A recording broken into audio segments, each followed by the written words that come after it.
Our communications team, Sandy Gonzalez-Levy, Danya Pearson-Adams, and the whole communications team for doing a great job of getting word out about our conference. So many thanks to them. Where is Sandy?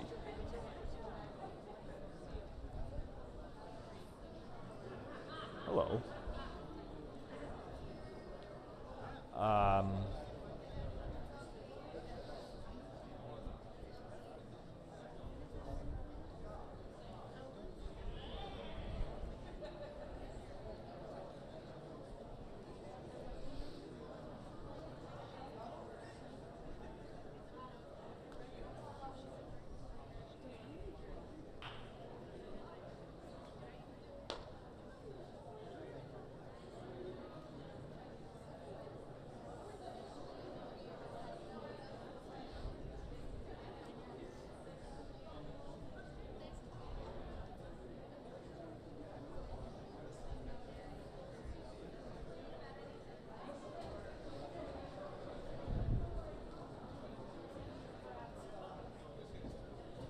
You're here. Yeah, you're there, Dan. Yeah. Is Toria here? Yes. Okay. They're all getting mic'd. Oh, there she is. Okay.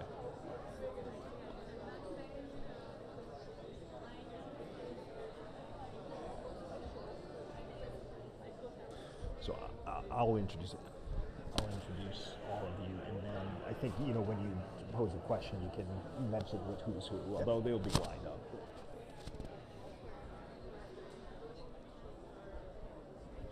Shari, last one.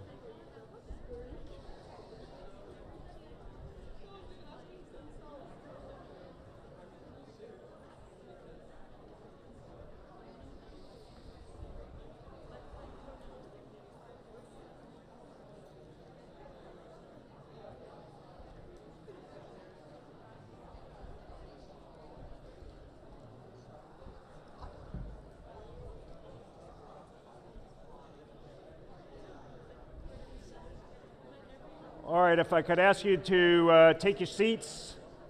We're going to get started in just a minute.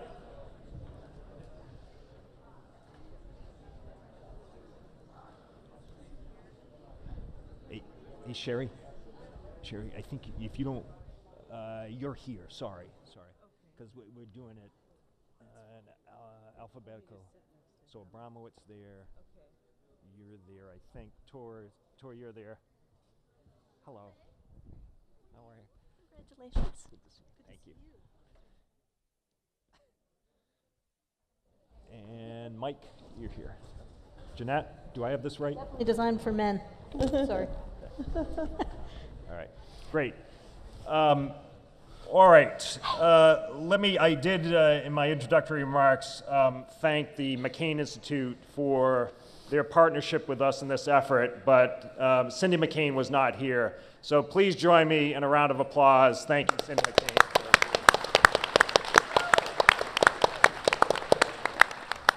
Our next panel is Democracy and Human Rights Around the Globe. How bad is it? And Lindsay Lloyd, the Bradford Freeman Director of Human Freedom at the George W. Bush Institute, will moderate this panel. With us is Mike Abramowitz, President of Freedom House, Shari Bryan, Vice President at the National Democratic Institute, Victoria Nuland, Senior Counselor at Albright Stonebridge Group and former Assistant Secretary of State for Europe Eurasia, and Dan Twining, President of International Republican Institute. Lindsay, the floor is yours. Thank you very much. It's great to be back at FIU. I think we have a short video clip that we're going to run before we start the panel.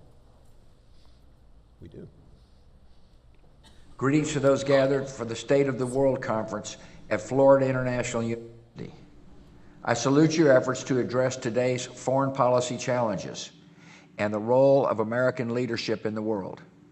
It is important to remember that what happens abroad and how people live elsewhere affects us here at home.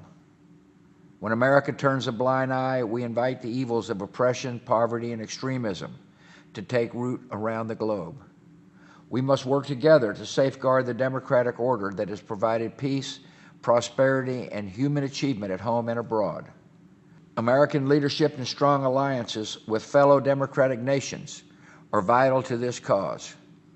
At the Bush Institute, we're working diligently on these issues.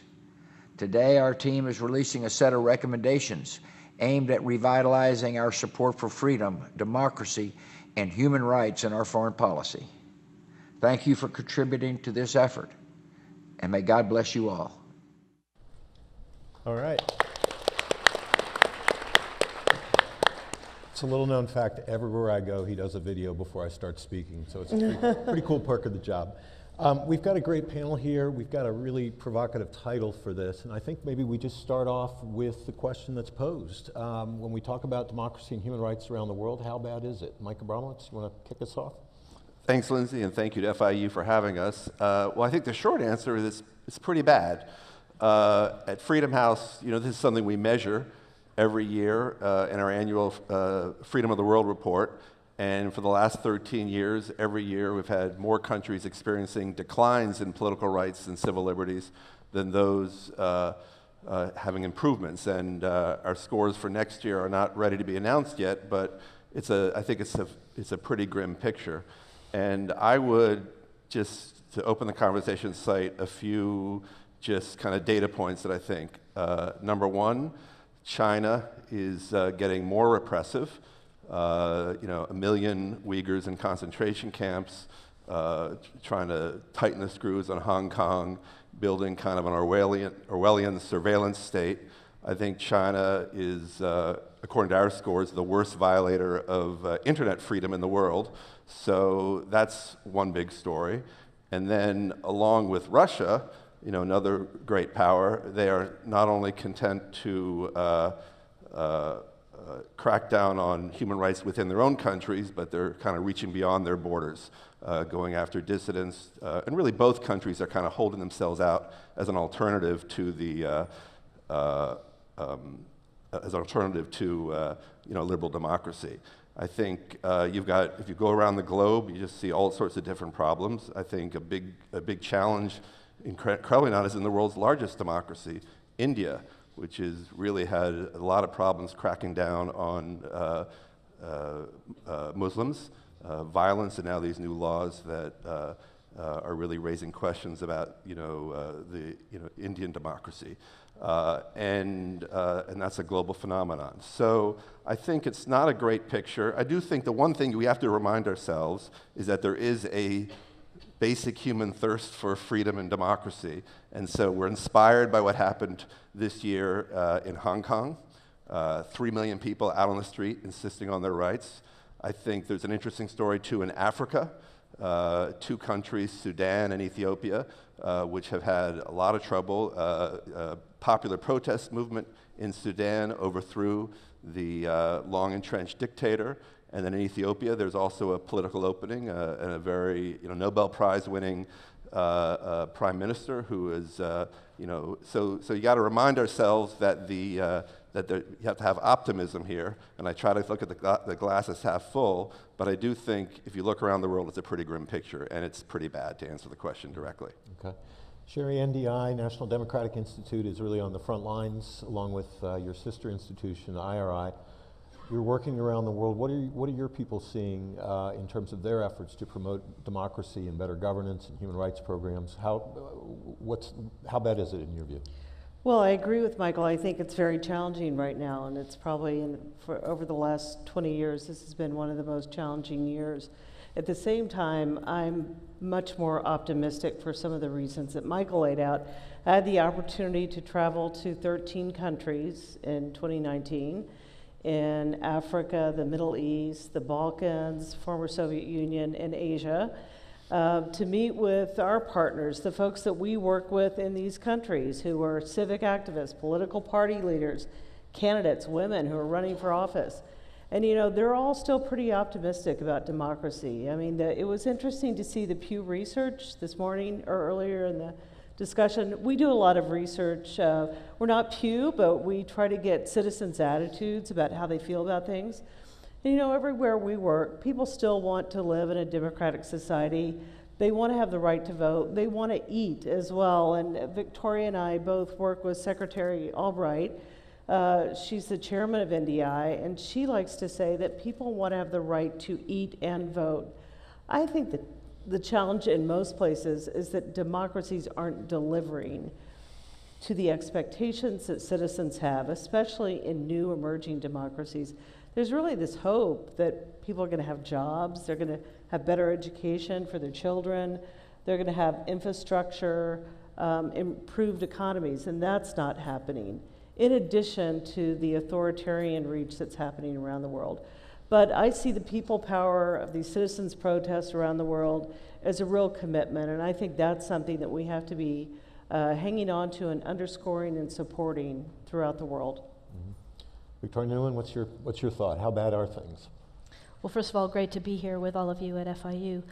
I would agree that obviously the numbers are terrible, the trends are terrible, and not just recent trends, but over the past decade, and that the authoritarians are feeling their power, that they are not sufficiently challenged, and that we have, almost worse than that, we have a growing number of states that claim to be democracies but are using the mandates of democracy to take down the structures of democracy, whether it is free press or independent judiciaries or the right of political parties to form, et cetera.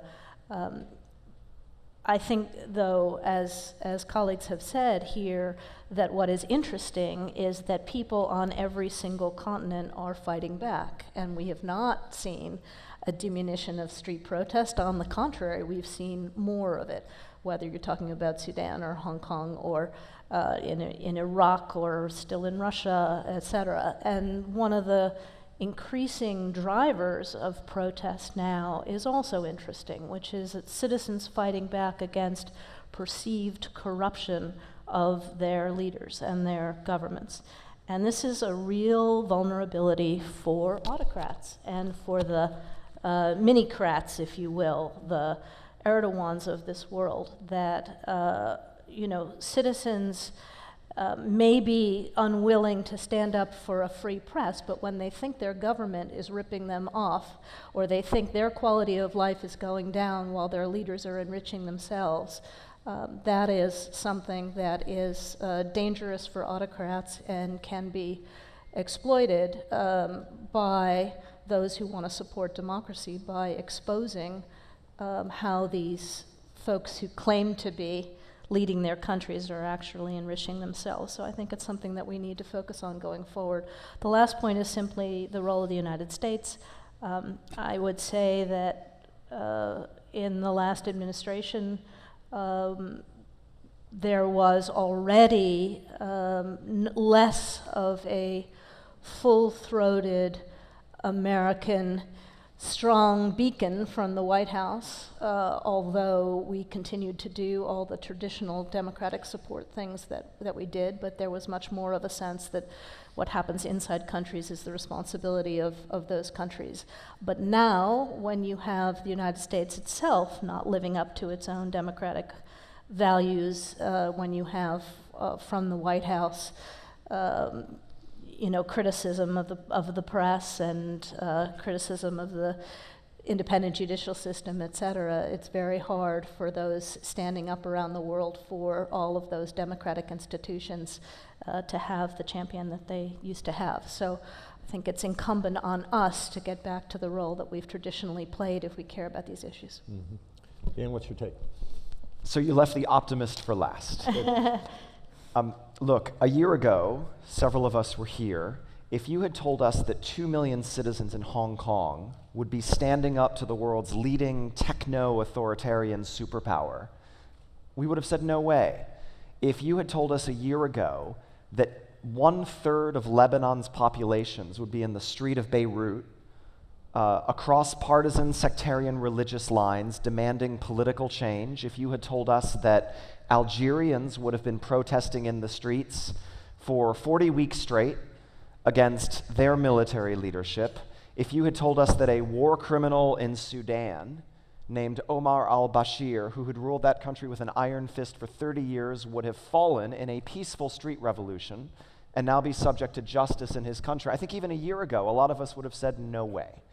Now, that doesn't mean democracy is doing fine, but I will cite Jackson Deal, who wrote in the Washington Post at the end of last year that there is no other 12-month period in modern human history when so many people have not been in the streets in so many places, across regions, across geographies, across cultures, demanding better governance, demanding accountability, standing up to entrenched and corrupt political elites, and craving the very rights that we're fighting for. And it's kind of trendy to sit around in the West and say, gosh, democracy is not working so well. But there are people who are risking their lives for some of the very basic things that so many of us take for granted living in a wonderful country like this. So the answer is not that it's all okay, but gosh, we have so much to work with. And guess what? The Chinese Communist Party, certainly since Xi Jinping took power, has run a total mobilizational and ideological campaign to say that a foundational threat to the Chinese Communist Party and their view of the world is the aspiration to democracy and human rights among Chinese and more broadly. If you are an al-Sisi in Egypt or a Vladimir Putin in Russia, you're not afraid of the United States Armed Forces, you're not afraid of maybe other security threats, you're actually fundamentally afraid of your own citizens. Look at Maduro in Venezuela and the lengths to which he has gone. And so I think Democrats need to work harder. We need to make democracy work. We need to grapple with new technologies that I think have turned on their head our assumptions about how technology can empower human freedom. It's really empowered autocracy in many respects. But gosh, there is so much to work with out there, and there are so many people all over the world who want our support and help. We've got a panel of optimists here. That's good. And this is, but it is sort of it's a tough moment. It's a dark moment. I'd like to get into a little bit of sort of why democracy has been ebbing, if we can agree that it has been, if there have been setbacks. I mean, Shari, you mentioned the failure of democracy to consistently deliver on citizens' expectations. We heard about an absence of U.S. leadership. We heard about pushback from authoritarians. In your minds, Mike, I'll start with you again. What's driving the difficulty for democracy? Well, there are about 200 different books about this in the last 3 years that have opined about this. So what I'm going to say is not particularly original. But I would just focus on one issue that we at Freedom House look at, and that I think sometimes doesn't get listed as the number one thing, but it's certainly up there, which is the changing relationship of technology and democracy. 10 years ago, when the internet, and the social media was just, gaining steam, activists around the world were using it to mobilize in Tahrir Square and other places. And I think what we've seen over the last couple of years is that the bad guys have kind of caught up with this, and they're able to use technology to undermine elections. They're able to surveil their people on a kind of an unprecedented scale that I think was imagined by Orwell, years ago. So I think technology has accelerated some of the larger trends. We can talk about the economy and populism and so forth, but I think, going forward, I think that's going to be an issue that we're going to have to grapple with if we're going to try to arrest this democratic decline. Mm-hmm. Shari, what do you think? I like that as a top reason. I think my number two would be corruption, and endemic corruption in so much of the world that has only grown as a result of the economies that have been developing over the last 20 years of sort of democracy. And it's at levels now that are just completely unacceptable. I think China has a role in that, and their predatory lending, and the fact that deals are made in back rooms, and citizens don't even have a voice or an insight into the kind of lending practices that China's making. I think countries are becoming indebted to China through those lending practices.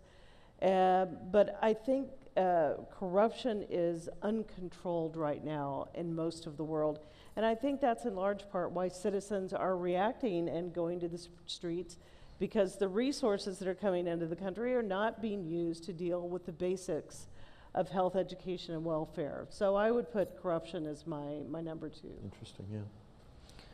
I think, we've had a perfect storm over the last 3 or 4 years of drivers of populism and drivers of autocracy. We've talked about, obviously, the technology, the autocrats getting better at it, and the Democrats not being able to defend the space and keep the internet as a force for freedom as it once began. But I think income inequality is another issue, and as you see those numbers and the spread growing on almost every continent, it provides fodder for populists who want to go, turn back the clock to some wished for previous period of peace, security, and stability when the strong man took care of you, that people yearn for. The migration crisis as well caused all kinds of fears.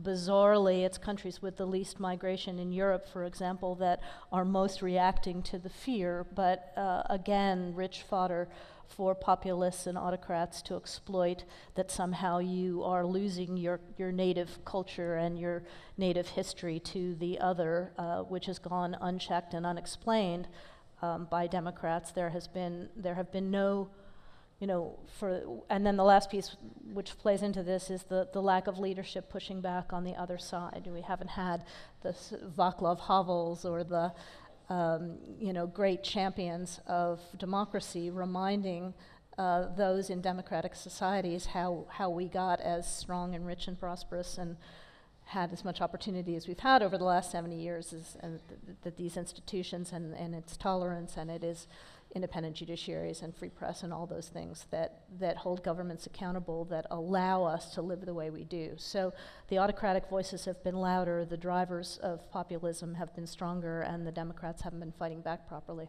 Mm-hmm. So I think part of where you sit in this equation depends on what you are benchmarking against. Toria is on the board of the National Endowment for Democracy, of which NDI and IRI are core institutes. The NED was founded in 1983. I'd like to just take 30 seconds to describe to some of you not born in 1983 what the state of democracy was in 1983. Actually, it was quite grim. Most of Latin America were military or personalistic dictatorships. Big countries in Asia, like South Korea and Taiwan and Indonesia, were dictatorships. These are now some of the most vibrant democracies in the world. The world was messy. Half of Europe was occupied by the Soviet army. Germany was divided, right? I looked at the Freedom House State of the World report in 1983. I'm sorry, this is State of the World. Your report is called Freedom in the World. But there's a great map in there of Africa, showing that there were 2 democracies in Africa in 1983, one of them being Nigeria, which was rather generous of your editors. So Africa is a transformed landscape today in terms of what young people want, what they aspire to in leaders, in terms of the turnover of the old colonial era strongmen. It's not perfect, but part of our perspective on democracy, I think, needs to be anchored in the reality that the 1990s, the Soviet Union collapsed, half the world suddenly reemerged from totalitarian occupation, and there was a huge surge in democratic advancement. That was not a normal situation. That was like a once-in-a-century, end-of-a-war situation. The reality across all of human history is that there's always been a struggle between freedom and autocracy, and guess what? It's back. Well, that period, the late 80s, the early 90s, we did see this just explosion of democratic forces around the world. We've also seen setbacks since then. You take a country like Egypt that looked like it was on the verge of becoming more democratic, and then all of a sudden it goes back. We see this tide. It isn't always one way. But what is kind of new, I think, is seeing setbacks in established democracies, in the United States, in Europe, and elsewhere. Can you comment a little bit about that? Because you reported on it in Freedom in the World last year. Right. Well, first of all, just in response, I love Dan's optimism, and I actually share your optimism, so I don't want to be but I also do think that, like, in the big picture, we're far away from, like, where we were at the end of World War II. At the end of World War II, there were only, a couple dozen democracies in the world. Now we have more than 120, 130, depending on how you count for them. So definitely, the recession, if you will, of the last 12 or 13 years has been, has set us back. But the question really is, are the world's democracies, are the world's democratic leaders going to, push back against these trends, because they're not going to go away unless people forcefully fight them, unless we forcefully fight, the authoritarian tactics of places all over the world. And just going to the question you asked, Lindsay, I do think one of the interesting themes of the Freedom House reports over the last couple of years is that there has been a weakening in established democracies, our own included, but in Western Europe, really, I think the figure is about, of the 40 strongest democracies in the world, I think at least half of them in the last 5 years have experienced setbacks in political rights and civil liberties. And I think that's not good for the global cause of democracy. I would never compare, this country to, what's happening in Turkey or Russia or China. I'm a former journalist. It's still a very robust journalistic situation here. They're not throwing journalists in jail. They're not being murdered. But people do look to the United States for their cues. And I think right now we're not sending out the right cues about where we want to stand for democracy. Mm-hmm.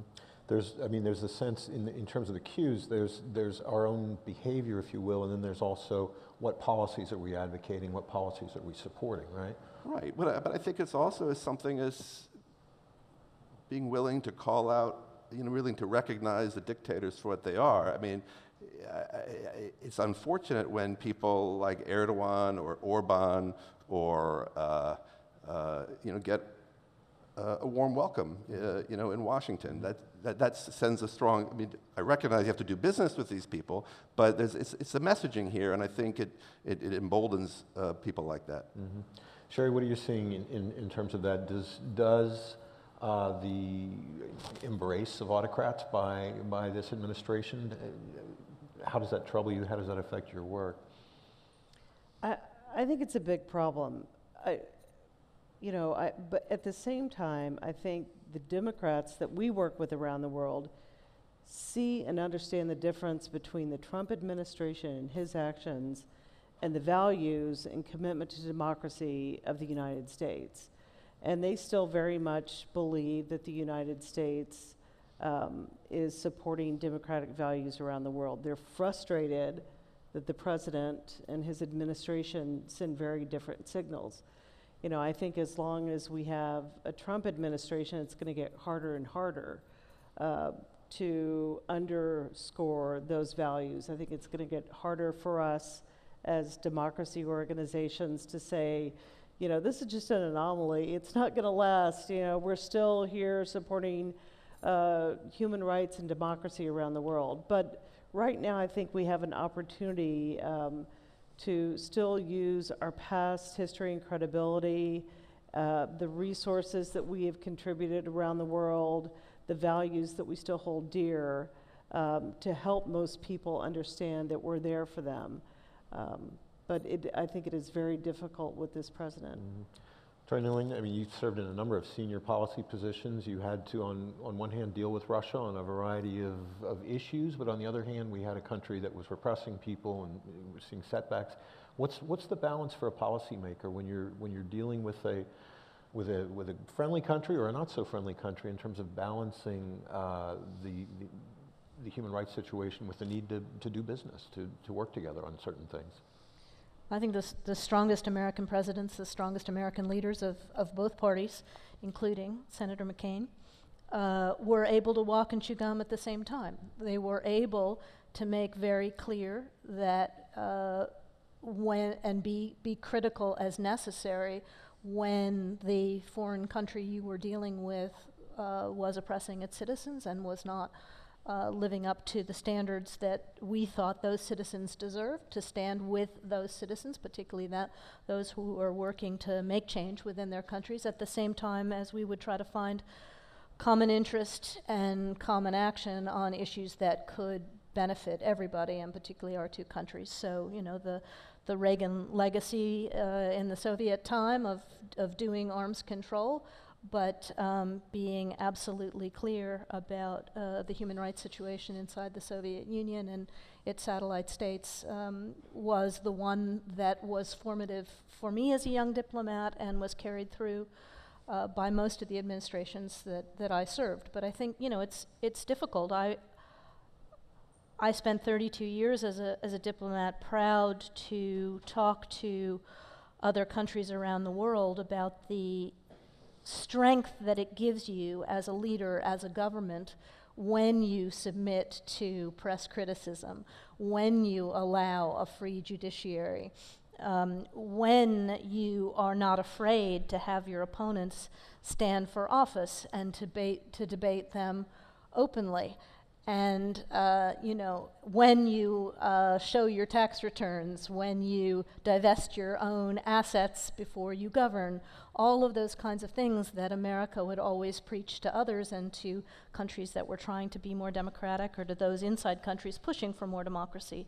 But when we don't live up to those values ourselves, I think it would be very hard to be wearing America's t-shirt out there in the world today without that strong moral backing from the top.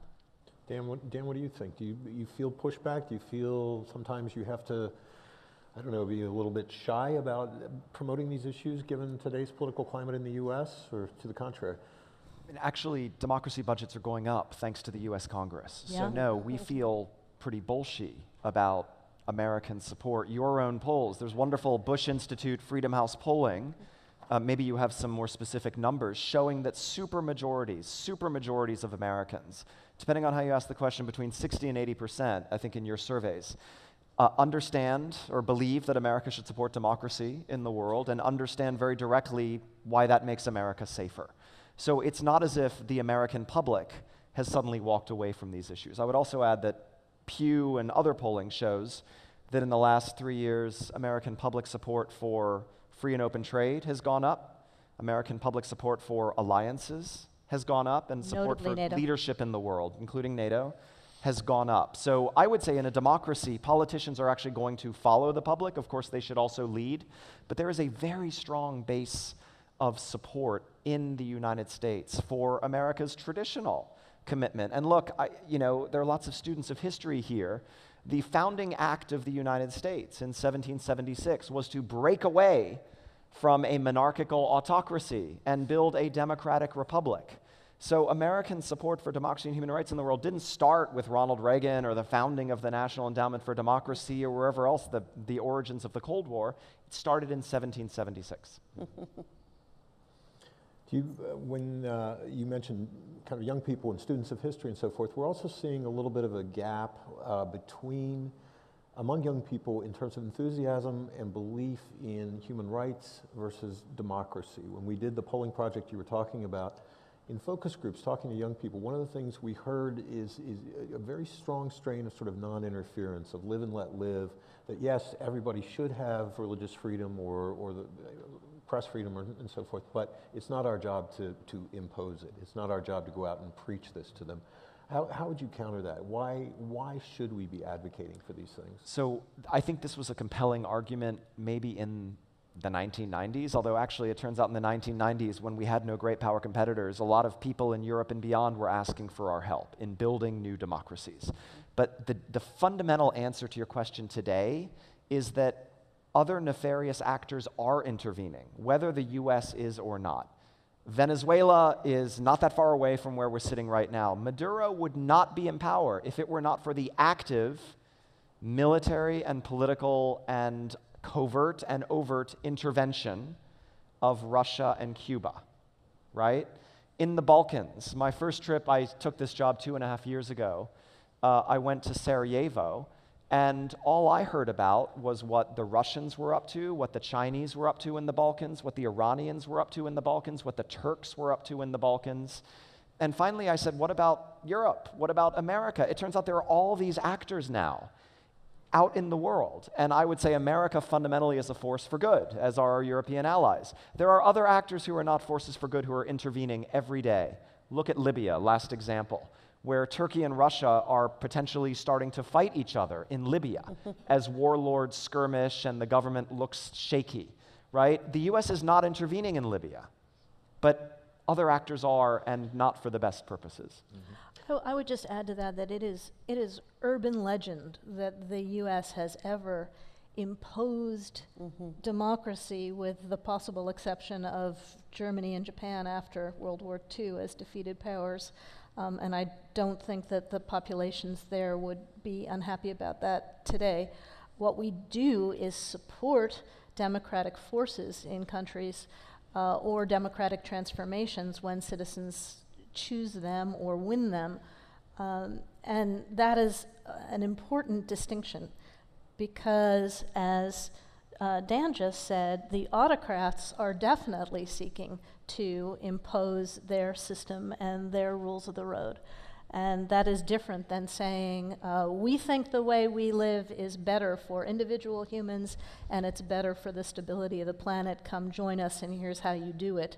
And living up to those values and supporting activists who want to get there themselves. Yeah, I agree with you. We did hear this strain in focus groups, though, about, well, democracy, that's Iraq and Afghanistan. That's all it is. So I think we collectively need to do a better job of talking to people about these issues and making people understand that, no, in fact, this is a long-standing bipartisan tradition, and there are things we can do to help. We can't impose, as was said, but we can help. Dan, you mentioned funding was up, which may surprise some people because we've got an administration that is not sort of wholeheartedly committed to this. Can somebody talk about what is happening with funding in Washington? Yeah, it's really surprising, but it's also a tremendous testament to, I think, our Congress, and both Republicans and Democrats. I would say there's always been a bipartisan consensus on foreign assistance for a large part. This is a situation where you have an administration who's actually opposing foreign assistance and foreign aid and democracy and human rights support. And Congress has said, and the Republican House, when it was still held by the Republicans, was saying no to this administration. So I think in large part it's credit to the consensus that exists on the Hill. It's also a result of a tremendous amount of effort by the democracy community to educate and inform members of Congress about what's really going on around the world. The 2 million people that are protesting in Hong Kong are not doing it because the United States has been involved at all. These are people who need our support and continued spotlight being put on them, and Congress needs to understand that. So I think it's a combination of maybe some of the new members in Congress who have a foreign policy background or military background, coupled with some traditional Republicans and Democrats who've been committed to this for years, despite the fact that OMB, that people in the White House and other branches of government are wholeheartedly opposed to this funding. Even in today's hyper-partisan Washington, you're still seeing that kind of cross-party cooperation on this? Yes, the budget for the National Endowment for Democracy has been almost doubled. Additional resources have been provided to the Bureau for Democracy, Human Rights, and Labor, the State Department, and that's all been within the last 3 to 6 months. Mm-hmm. Mm-hmm. Are we seeing different, in terms of how the Trump administration does approach these issues? I mean, one of the issues we've heard a great deal about is the importance of religious freedom internationally, and that being a priority for this administration, due in part to some of their constituencies. Has that displaced the broader human rights agenda at the State Department, do you think, Mike, or is it? Well, I think going back to a point that Toria made at the beginning of the conversation about, Obama, transition to Trump, on human rights. I think probably the transition has not been as abrupt as, some people, would say. I think, one area of continuity is in I was looking at Vladimir Karamurza about the Magnitsky Act, mm-hmm. and the fact that, this is an act that was passed on a bipartisan basis at the end of the Obama administration, and as best as I can tell, it's largely been, fairly robustly enforced. I mean, there are a couple kind of glaring examples of the Saudis who are responsible for the murder of Khashoggi, the Chinese officials who were, involved with Xinjiang abuses. But I think that act has been, enforced. That's an important human rights tool. That's, by the way, that allows the Treasury Department to sanction gross abusers of human rights and corrupt officials. I think the funding has stayed relatively the same, and I think there's certain issues where the administration has continued, in Venezuela, Iran, fairly strong, human rights focus. I think there are others where they're less, positive from a human rights perspective. But I think in some ways, I don't know, maybe this might be heretical, but I'm not sure that the change has been so radical. Okay. I would also say, I think the administration is doing a lot of talking about religious freedom, but not acting on that speech. Situation for Muslims around the world has never been worse, particularly when you start with Xinjiang and a million incarcerated, but looking across the broader Middle East as well. We have a great tradition of using sanctions appropriately in the context of supporting religious freedom. Jackson Vanik being one of the first things, the first students around who weren't born at that period, legislation that penalized the Soviet Union in trade terms for its treatment of Soviet Jews, but also sanctions on Middle Eastern countries for treatment of Christian minorities, etc. But I don't see any foreign policy tools being used against any countries currently for abuse of religious freedom. Mm-hmm. Okay. There's a new commission on inalienable rights that's been formed at the State Department. Dan, can you give us a little insight into what that is? So actually, Mike testified before them, so I don't want to miss my turn, but he can give you a first-person answer that I can't. Well, I guess one point that I probably neglected to say is that, up until a couple of months ago, the administration was without, a politically confirmed assistant secretary in charge of this. That's like 3 years. Yep.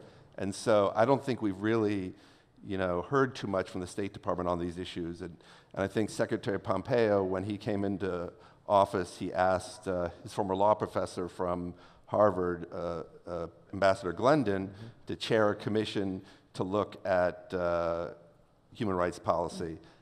Candidly, I'm not quite sure what the agenda of that commission is, and there's some concerns that it might be a pretext to elevate certain human rights like religious freedom over other human rights. I will say that they invited me to testify. I went. I said what we at Freedom House thought about these issues. The questions were good. They've invited a pretty cross section of human rights advocates from both right, left, and middle. So we'd like to see what they come up with. We have some concerns, but hopefully they will ratify a strong human rights tradition as part of U.S. foreign policy. Okay. We're going to go to questions in just a minute here, so if you have questions, be thinking about them and prepare to go to the mics. Maybe we'll kind of wrap up this part of it talking a little about maybe two questions, sort of what, as you look at the globe, you're thinking about 2020, what worries you, where do you see trouble brewing, and what gives you some sense of hope, some optimism? We heard a few kind of upbeat cases at the beginning, but Dan, we'll start that way and work here. So I want to come back to this point about interference. America provides democracy assistance to empower people in their countries to decide their own future. One new feature of the landscape that certainly has not existed for at least 30 years is that in different ways, Russia and China are exporting authoritarianism. They are actually trying to disrupt and divert democratic practice in countries like Ukraine, in the case of Russia, in countries like Moldova, in countries like Georgia. In the case of China, they are using corrupt investments. They are using influence operations, various sophisticated forms of propaganda. This is a landscape that is quite new for the United States. So we're all in the business because we care about democracy and individual rights and the ability of people to decide their own futures. But there are now great power authoritarian competitors who are actively working to subvert democracy so that they can build out illiberal spheres of influence and leverage that as a weapon against the United States. And that's new. And this links to the national security community. You were asking about administration support and how we're doing. We find actually there's a lot of bandwidth when we talk to our friends in the administration who may not naturally wake up every day thinking about democracy and human rights. There is a lot of bandwidth for the argument that hostile autocracies are using soft power instruments, non-military instruments, to project authoritarianism. The United States, to sustain the free and open world that so many Americans invested so much lives and treasure and blood in, needs to reinvest in our own soft power instruments to help citizens around the world decide their own fate. Because guess what? When people are free to choose, they choose to be part of a free world. That doesn't mean they agree with America on every issue, but they choose to live in democratic partner countries. They do not choose to be part of a new Chinese or Russian empire. But this is the big thing that is unfolding in our current era. Okay. Tori? I mean, I would just build on that. I completely agree to say that we don't have our own act together. We don't have our act together as the United States. We don't have our act together as the leader of a coalition of free states, whether it's using our alliance structures or whether it's simply using our friends and partnerships to maximize our ability to expose nefarious use of the internet and protect free and open governance, to protect journalists and investigative efforts, to expose corruption, to bring cases and suits and get out there information about how autocratic leaders are abusing their own citizens and their use of soft power to abuse citizens' rights beyond their borders, all of these kinds of things. It would not be very difficult to organize ourselves to defend democracy more efficiently, first at home, but then in the purported democratic space where backsliding is as much a problem as anything else, but then to actually get on offense vis-a-vis these kinds of this authoritarian wave, which is using soft and hard instruments. We understand the hard instruments. We can intellectualize and articulate the problem with the soft instruments, but we are not organized as a community of democracies to beat them, and we ought to get our act together. Well, one of the things that really keeps us up at night is the fact that young people all over the world have really lost confidence in traditional politics. I think that's true in the United States, but it's really true around the world. And we've been talking about all the reasons why they've lost confidence, but they're choosing not to join the mainstream political movements or political parties. And in many places, they're choosing to go to the streets to protest, and that's having an impact. The problem is they're not really going to achieve significant change unless they find a more traditional vehicle to do it. It's one thing to go to the streets, to get hundreds of thousands of people out, to oust even a dictator. But where do they go from here? And I think it's also just a tragic comment on the world today that young people have lost confidence in us. They've lost confidence in the establishment because of corruption, because of the widening gap between the rich and poor, because governments aren't able to provide basic health, education, and welfare. That's our responsibility to do something about, but it's also, at the same time, looking around the students here, sort of a call to action for all of you. And I think it's exciting that there's so many students here who are interested in being involved in world affairs and foreign policy and model United Nations, which I'm a big fan of. But we need to find a way to get young people interested and committed to not only go to the streets, but also to find ways to organize for real political change. So you asked about an issue that gives pessimistic and then one the more optimistic. So on the pessimism side, I'd say one country that I think will be interesting to watch over the next year is India. I think that's been a country that has been declining slightly in our scores, and they've taken really in the last year a fairly illiberal turn, and perhaps the Prime Minister is now emboldened because of his re-election.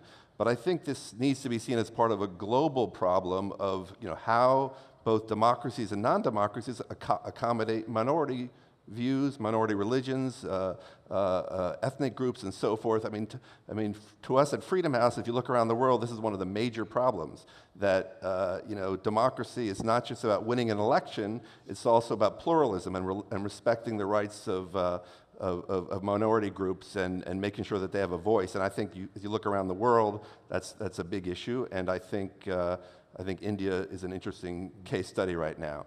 I come back to a country that I also said at the beginning, Sudan. I've been following Sudan for quite some time. It's amazing. This is a country where the leadership arguably committed genocide in Darfur, hundreds of thousands of people displaced and killed, and a popular revolution with really not a lot of support from outside generated protests that appended the dictator. And now the dictator, could be on his way to the ICC. And so it's really vital, I think. It's not clear what the outside world can do to help, but it seems to me that's a very hopeful situation, and one that I'm going to be, we're going to be rooting for, going forward. Excellent. Okay. I think we'll open it up to questions now. We've got the mic set up. If you can keep your questions concise. We'll follow the model used earlier. We'll take one from each side and then go on. So go ahead, give us your name and your question, please. Hi, I'm sorry. My name is Sebastian. Thank you all for the work you do. Thank you all for coming here. So my question, you guys touched on this a lot, that the bright hope right now is popular movements, people out on the streets, things like that. So my question is, how can we get that to translate, and I think Ms. Nuland, you brought this up, translate to actual formal political change, and what is the role of everyone in this room and outside of it as political thinkers in making that happen? Okay, thank you. Yes, sir. Hi, my name is Jack McGuire. I'm a PhD student here at Florida International University. Speak a little closer. Oh, sorry. I'm a PhD student here at Florida International University. My research mainly revolves around immigration here in the United States. I guess it's not really a question, but it's more of a statement that I would like people, the panelists, to respond to, which is that we seem to support human rights in countries very selectively. And lots of times we support, for instance, dictators that serve our interests, and then that actually ends up fueling cycles which then bring about more oppressive regimes. So, for instance, in Iran, we overthrew their democratically elected government and imposed a dictator that ruled there until 1979. Then Iran revolted and put in the regime that we have now in place. In Guatemala in 1954, we overthrew the democratically elected government there, and then that's helped spark a 36-year civil war where we helped train, fund, provide weapons to an army that committed genocide against its own people, killed 300,000 primarily indigenous Guatemalan peasants. Today, we still support that government in Guatemala who we put in Honduras. There's another government, there's I'm forgetting his name, but his brother just got arrested in Miami for drug trafficking a month ago, and that drug trafficking has been reportedly gone to his brother's presidential campaign after he ran again for president, which was constitutionally not allowed. Yet we seem to support people as long as they serve our interests, even if they don't support those human rights. But when it's someone else who, say, Russia or China supports, or who doesn't necessarily hold our ideological views, we then call them a dictator, we then call them that, we impose all these sanctions. So, okay. Thank you. Thank you. Maybe, who wants to take on Sebastian's question about kind of moving from a protest movement into politics? We just heard about this in sort of the tail end there. What can Well, we I'll do? just throw it quickly. I think that's one of the challenges we see is that, especially with young people, they want to do the protests, but then they really don't want to get involved in politics. And the fact of the matter is, the only way right now that you can change things is really to get involved in politics, either as a candidate or join a party. Doesn't matter where you live. And so this disconnect is a challenge. We've got to figure out how to do that. I think we've got to help young people and help the people on the street understand that it is worth taking the risk to get engaged politically and try to reform the process from within. But the protests in Algeria have been going on for almost a year. And part of the reason they haven't actualized into something more is because they're not forming policies, they're not trying to influence elections, they're not trying to organize a new party. They're just going to the streets every day. So I don't have the answer, but maybe. I would just say that we spoke about the National Endowment for Democracy getting almost doubling its budget thanks to the Congress bipartisan support this year. One of the main focuses of the endowment as a whole, but also of both of the institutes, IRI and NDI, is exactly this issue. How do you prepare those who are willing to protest to actually govern if they get the opportunity? Because we were relatively successful at supporting the development of political parties in Central and Eastern Europe at the end of the Cold War, but less successful in the Middle East, Egypt being a prime example, where you had great energy at Tahrir Square, which didn't translate into political parties that could be effective, or the Muslim Brotherhood quickly lost its ability to compromise, as you have to have in a democracy. And now, how are you going to get from street to action in Hong Kong, in Sudan, in Algeria, other places? So this is something that's very important, that activists have to be thinking about. If you actually did win, who are your allies? How are you going to govern? What's your platform? What's most important? How do you convert that energy to actually being able to be steward of the trust that people have put in you? I'll take the kind of the Cold War question, Yeah. the kind of the flashback question. Selective support. Yeah. I think the USA is, sorry, I can't see the questioner. The US, we got out of that business. We made a lot of mistakes during the Cold War. We should not self-flagellate ourselves. Look at what life was like under the Soviet Empire, right? But more fundamentally, this also comes to the point about, should the US work with countries that are not democracies? Victor Cha is going to be here tomorrow, I think. He's a fellow of the Bush Institute.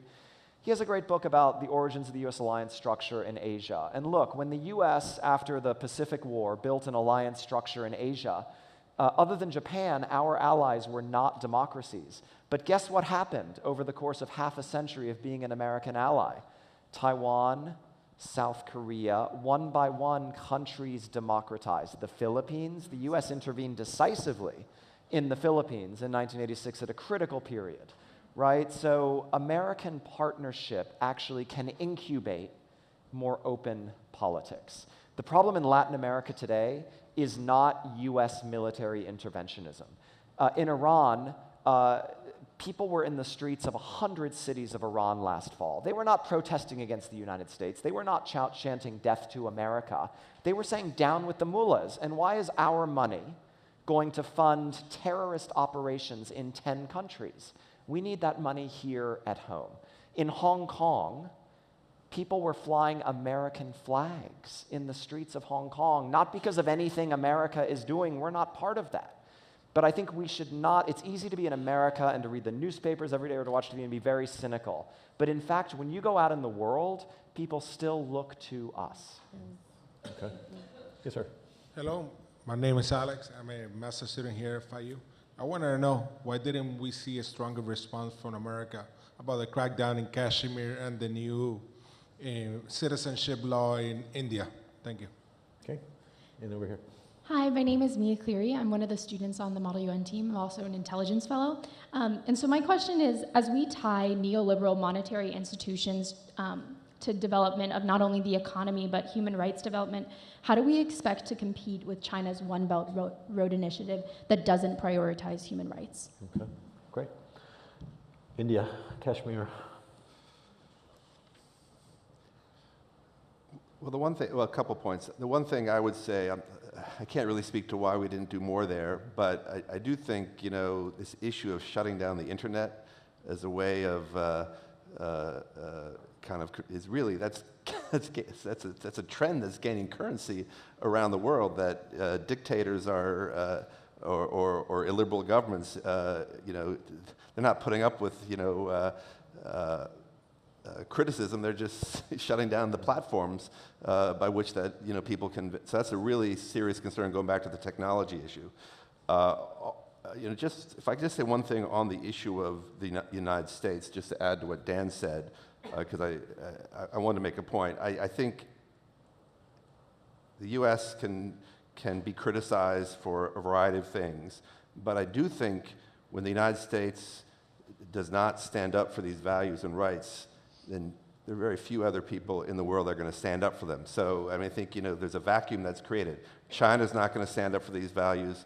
Russia's not going to stand up for these values. Turkey's not going to stand up for these values. You see what happened, in Syria, where we withdrew, and the bad guys are rushing to prop up the dictator. Same thing in Venezuela. So I think it's a complicated issue, but there's a problem when the U.S. withdraws from advocating for these values. Mm-hmm. And the question about how do we compete with the Belt and Road, with China, the Chinese model? I think the interesting thing about Belt Road is, there was much fanfare and much embracing and much inviting in the early years. And now recipient countries are beginning to get wise when they see what has happened in Sri Lanka, when they see what has happened in lots of African countries. And it's exactly the illiberalism of the Belt Road, the fact that the lending is not transparent and open and it's predatory in many cases, the fact that local workers are not employed, let alone treated right, the fact that the environmental standards are zero, the fact that a lot of these deals are done in the dead of night between corrupt governments and the Chinese leadership, and the elected leaders are not part of that process, that countries are starting to react to. So I think our great strength now is twofold. First of all, in exposing all of the dangers of this kind of a liberal predatory assistance that favors China far more than the recipient countries, and setting some standards that countries that want to take the money but protect themselves ought to set for this kind of a relationship. But I also think you're right that we are not doing enough as a democratic family, and Chancellor Merkel has spoken to this and others, to get back in the business that we were very strongly in throughout the Cold War and particularly in the 90s, of working together as a democratic family to target assistance, including infrastructure spending, to those countries that could make the best use of it. Things like the Millennium Challenge Corporation, where we were particularly doing targeted investments in partnership with countries that were new and fragile democracies across Latin America, Asia, and the Middle East. Okay, thank you. Yes? Good evening, everybody. My name is Noella Locolo. I'm currently a first-year graduate student for the Masters of Global Affairs, focusing on globalization and security. As I stand here, I am from the Democratic Republic of Congo, and I've seen firsthand what not having structures and democracy can do to one's life. I've myself been treated wrongly, and I've seen the suffering around my people. I do appreciate democracy. I do appreciate the intervention of the United States in so many countries, because you do save lives and remove us from the hands of this dictator. What I do have an issue with is the fact that we fail to recognize that a lot of the people are not aware of what the power of democracy truly is. So it is good to come and tell other countries that we should have democracy, but there is no path and structural way of teaching people what is democracy and what kind of power they hold in their hand as a person, as a civil individual, as myself. It took a lot of me, because I am standing here before you, so I've been privileged enough to come and get an education and understand what that is. But for the normal bread seller or woman in the marketplace, they don't know what kind of power they hold. So what can the United States, as a global leader that we do look up to, can do to make that process more structured and more focused in order to achieve democracy? Because right now in Congo, we've had elections, but we do have an imposed dictator in power, even though there were elections. So it's not a true democracy. Mm-hmm. Thank you. Yes. And I'll be brief. Don't you think it's time that Speaker Pelosi and Leader McConnell invite the democratically elected woman president of Taiwan to come speak to a joint session of Congress? Thank you. Okay. So how do we do a better job of selling, if I can put it that way, democracy to the average person? What kind of initiatives, what sort of programs can work there? Well, I think the comment is very appropriate. It's a real challenge for many citizens around the world to understand the values of democracy. And we're fortunate here in the United States that we're educated from the time we start school until we go into university to have civic education. I think that's one thing we really need to do more of, is to help refocus the educational systems in emerging democracies so that they do have a civic education curriculum. That's a big feat to take on, but it's a big problem. We see that every day in the work that we do around the world. Can I take the Taiwan question? Sure. Andrew, great question. Taiwan, for all of you, is having a very important election the day after tomorrow. This is a genuine Chinese democracy. When you hear a Chinese Communist Party leader from mainland China say Chinese culture is incompatible with democracy or with a free media or with rule of law or with independent institutions, Taiwan is a living example that that is not the case, just as the Hong Kong movement is another example of the fact that people in Confucian cultures want the same rights and freedoms as the rest of us. In Taiwan, it's also a great example of foreign intervention, because the Chinese Communist Party is running a pretty intense disinformation campaign. They did this in Taiwan's local elections last year, and actually through the results, the other party that's not in power did surprisingly well, significantly exceeded polling expectations, partly because of this malign foreign intervention. So the current president of Taiwan, on the campaign hustings this week, is saying, vote for my party. It's a choice between democracy and authoritarianism.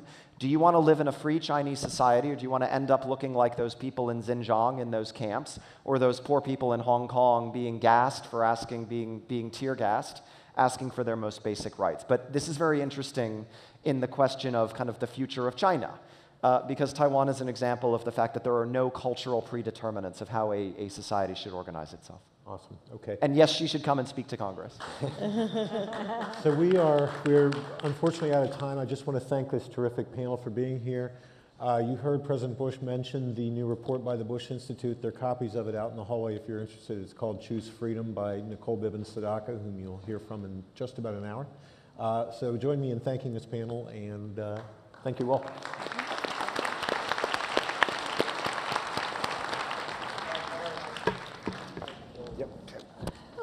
I know. Thank you very, very much, Lindsay.